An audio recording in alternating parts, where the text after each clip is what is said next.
اعوذ باللہ من الشیطان الرجیم بسم اللہ الرحمن الرحیم۔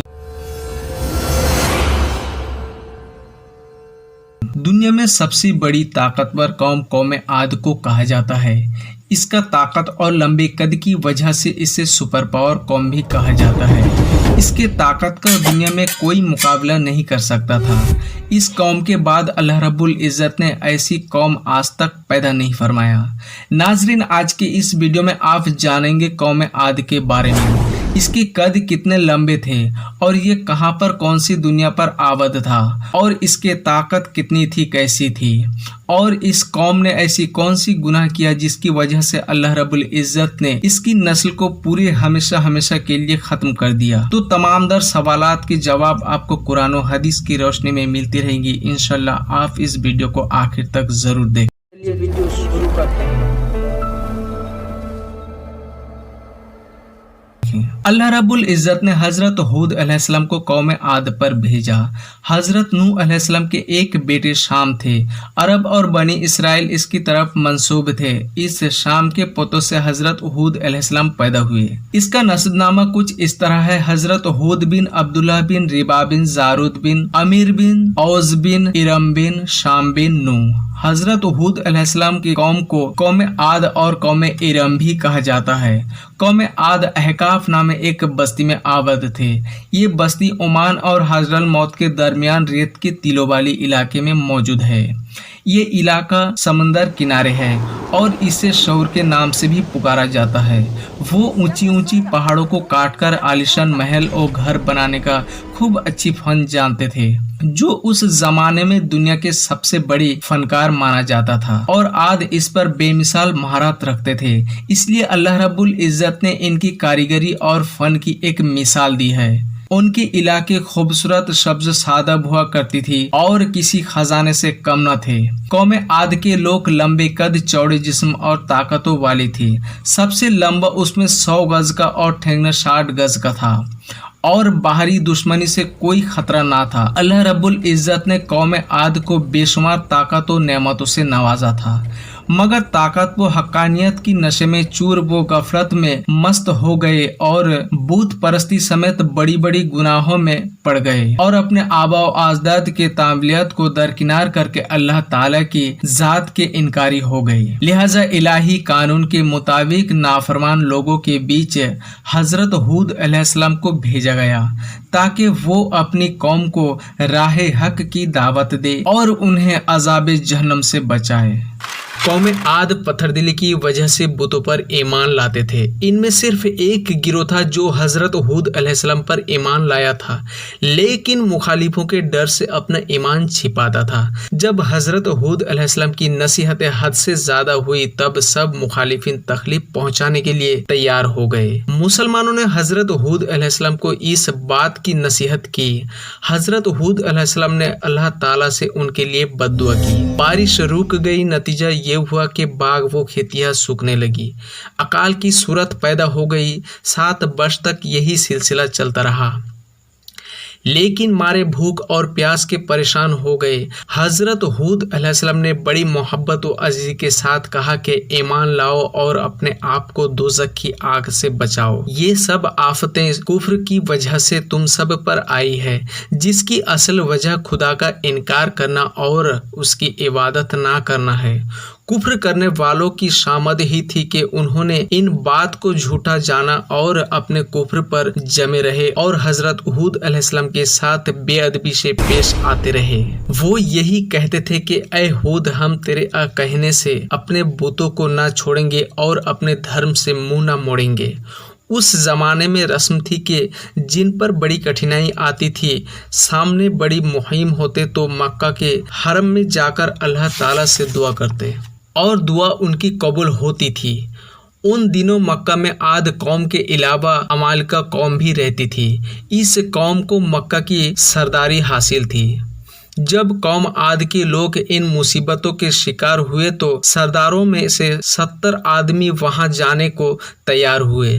پوری قوم نے ان کو یہی نصیحت کی کہ مکہ میں جا کر بارش کی دعا مانگے जब ये सब मंजिलें पूरी करके मक्का में पहुंचे और मुआविया बिन बकर के घर में उतरे, वो इन सब के खाने पीने और रहने रंग की महफिलें सजाने में लग गए।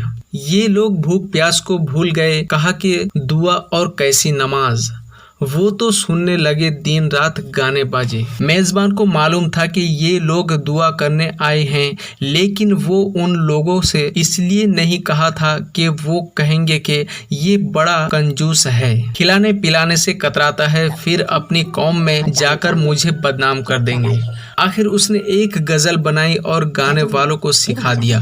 मजनून उसका ये था कि तुम अपनी कौम की मुसीबत से गाफिल होते रहो और बारिश की दुआ मांगने में कोताही करते रहो। अब इन गाने वालियों ने ये गजल उनको सुनाई। उनके अपनी कौम को मुसीबत याद आई। फिर तो एक दूसरे को मालूमात करने लगे और गफलत पर लानत भेजने लगे। जब होश आया तो फिर रात दिन दुआ मांगना शुरू कर दिया और अपनी कुर्बानियों को जिबा करने का तरीका इस्तेमाल किया। मस्जिद बिन मैदान उनमें एक खास था जो छिपा हुआ मुसलमान था। वो हज़रत हूद अलैहिस्सलाम पर पूरा ईमान रखता था। वो इन लोगों से बोला, जब तक हज़रत हूद अलैहिस्सलाम पर ईमान ना लाओगे तो अपना मकसद कभी पूरा ना होगा। ये लोग समझ गए कि ये आदमी मुसलमान है। ऐसा ख्याल आते ही उन लोगों ने उन्हें अलग कर दिया और अल्लाह के दरबार में दुहाई की। इस मुद्दत में 3 टुकड़े बादल के आए, सफ़ेद, काले और लाल पैदा हुए और इस बादल में से ये आवाज़ आई कि इनमें से एक टुकड़ा अपना लो और इसके बाद अल्लाह के हुक्म का इंतज़ार करो। लोगों ने सफ़ेद और लाल बादल से मुंह मोड़ लिया और काले बादल पर निगाह जमाई कि ये बारिश करेगा। आवाज़ आई कि तुमने काली राख वाला बादल अपनाया है, ये तुम्हारी कौम को ना छोड़ेगा और पूरी कौम को राख कर देगा। ना बाप बचेगा, ना बेटा, ना जानवर, ना बच्चों ने, ना चिड़िया। अल्लाह ताला ने इस काले बादल को कौम आद पर रवाना किया और हज़रत हूद अलैहिस्सलाम के मुखालिफों को इस आसमानी बला का निशाना बनाया। जब कौम आद वालों ने देखा कि काली बदली आई तो उन्होंने खुश होकर धूम मचाई कि इससे हमारी उम्मीद हरी होगी और हमारी तमन्नाएं पूरी होंगी। लेकिन ये ख्याल उनका सही ना था। इस बादल में अल्लाह का अजाब छिपा हुआ था। ये दुश्मन हज़रत हूद अलैहिस्सलाम का हमेशा मजाक उड़ाया करते थे कि अगर तू सच्चा है तो हमें अल्लाह का अजाब दिखा। चुनांचे अल्लाह का ये अजाब आ ही गया। काले बादल की शक्ल में ये ज़बरदस्त तूफ़ान आधी थी जो उन्हें तबाह बर्बाद करने आ गई थी। जब हज़रत हूद अलैहिस्सलाम ने देखा कि अल्लाह अब इस कौम को तबाह बर्बाद कर देगा, ना छोड़ेगा और अजाब आ चुका है, तो अल्लाह के हुक्म के मुताबिक 4000 ईमान वालों को साथ लिया और बाहर निकल आए।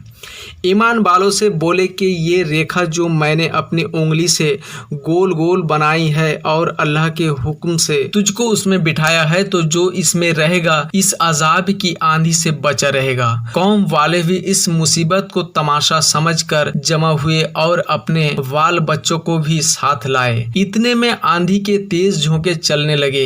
ये झोंके इतनी तेज थी कि उनके मर्द, औरत और जानवर को उड़ाना शुरू कर दिया, पटकना शुरू कर दिया। वो कंकरियों की तरह इधर से उधर गिरने लगे, घायल होने लगे, जाने भी जाने लगी। ये सूरत देखकर कौम के लोग घरों की तरफ भागे, लेकिन इस आंधी तूफान में घर ही कहाँ बचे थे। छतें उड़ा गई थी, दीवारें गिर पड़ी थी, जिससे बहुत से लोग दब दब कर मर गए। गरज ये कि उनमें से किसी की जान बच न सकी। वो सब दब दब कर टकरा कर हलाक हो गए। 7 दिन तक ये सिलसिला लगातार चलता रहा। जब आंधी के झोंके रुके तो मालूम हुआ कि पूरी आबादी तलपट पड़ी है।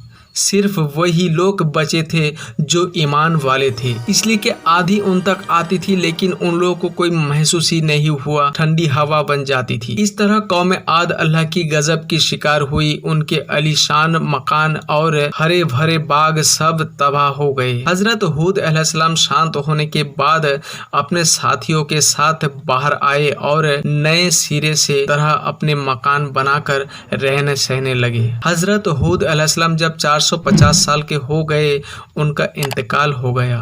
इन्ना लिल्लाहि व इन्ना इलैहि राजिऊन। नाज़रीन, अब आगे